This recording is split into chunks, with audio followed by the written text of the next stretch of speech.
But first, we've all woken Sonali Shah and ITV entertainment reporter Rishi Davda join me now. It is a surprise. It is. It is because they've been together for ages, ups, downs, all of that, but I just thought they had it sorted. Yeah, married in 2006, so just 20 years. Yeah. We don't know the specific reason behind the split, but reports suggest Nicole was obviously previously married to Tom Cruise. You forget that, don't you? Do forget. I actually forgot that had happened. I remember that brilliant photograph of her when she got the divorce and she was going, yes, now I can wear high heels, rah! But yeah, it's a shame, isn't it? It's just a shame. Well, her mum passed away a year ago, and I know we don't know the reasons why, but I do think something like that does change you, doesn't it? Yeah. It changes you. He's out on tour again, and I think you reassess. If you're hitting that 20-year mark, you reassess. And we are seeing more divorces. They're calling them grey divorces with women in their 50s. Grey divorces? Yeah, women in their 50s. Just, you're entering a different phase in life and you're reassessing. People expect more from life now. Well, we're living longer, if nothing else. Well, exactly. You know how the way that couples would rub along, you know, or, oh, it's all right then, Yeah. you know, it's, oh, it's okay. Yeah. Now it's like, no, I want more than that. Yeah. Interesting, isn't it? It does make me think about Hollywood as a whole. For articles online, and they're pretty quick reads.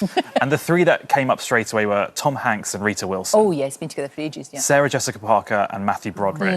And Michael Douglas and Catherine Zeta-Jones. Yes. But apart from that, I'm struggling to think... It would be the end, because, I mean, they are so strong together. Yeah, it's... Your eye is turned a lot in Hollywood. You're up close and personal a lot in Hollywood. I guess. It must be very difficult to... It's a shame, isn't it? Now, look, Madonna. Madonna. First ever podcast. I would have to say one of the most candid interviews I think we've seen from her. Yeah, we don't hear much from her at all. At the beginning of these podcasts that you see, a number of them go 2.5 hours. So it was really an opportunity for her to open up Madonna. It was very much focused that actually, usually when she does spirituality journey, when she was young, so she equated... Wow, there's obviously terrible custody battles going on. Probably we didn't really know just how bad it got, I guess. And it's really interesting to hear her be so candid about that because, as she said, she always talks about her music. So to hear why she went in search of spirituality in the first place, it was when she became pregnant with her first child. Right. And she had this sense of, what else am I doing? What purpose am I serving? So she went and looked at Buddhism, she studied the Vedas of Hinduism, and then came across Kabbalah, which we used to hear about a lot, and her wearing the red piece of thread. Yes. And she talks about how that gave her this higher purpose and a sense of, I want to bring the light, but not too much light. She also mentions people like Prince and Michael Jackson in this interview about perhaps there was too much light and how to sort of survive in this industry. Yeah. And she says she wouldn't be here without that spirituality. And how hurdles actually help you. They're not the obstacle, they're the thing that help you along the way. And that struggle helps you along the way. And she reflected on her career as a whole. And one thing that I think was interesting to hear is there is an assumption that when you have that level of fame, life must be great. Yeah. You know, people are doing things for you. Golden life. Yeah, people are screaming your name when you walk out on stage. It's kind of an idyllic life. But actually, as part of this podcast, she spoke about how despite...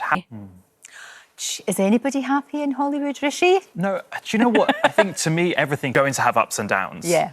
But for someone who is that famous, that successful, her baseline is higher up, but there will still be an ups and downs felt to a greater extent when you are that level of emotion, because the high is fascinating. And I'm interested that historically, 90-second interview, 2-minute interview, after just talking, you might end up going into how you got stage fright when you were 4 years old, but there seems to be a real interest in peeling back the layers. Oh, definitely. I mean, that's one of the real drawbacks of doing this, is I only get to talk to people for like 6-minute chunks. That's why I love doing the podcast, because when you talk to someone in a podcast, you're right, you can really get to know the person. It's so fascinating. And I do think you get to know her, and it's really interesting. She barely talks about the work. It really is about the things that have helped her become who she is. And for someone who was so scared of motherhood, she now has 6 kids, and I think you start to really understand a different side to her. And she's not the performer suddenly.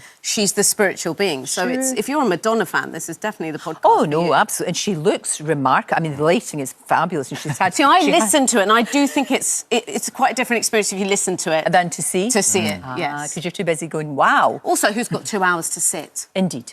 This is very true. I'm quite free, actually. I had to. Yeah, I can do that. We're looking back at our younger selves, are we Yes. not? Yeah, this was something that was on the show on Friday. Oh, really? Go on Yeah. then.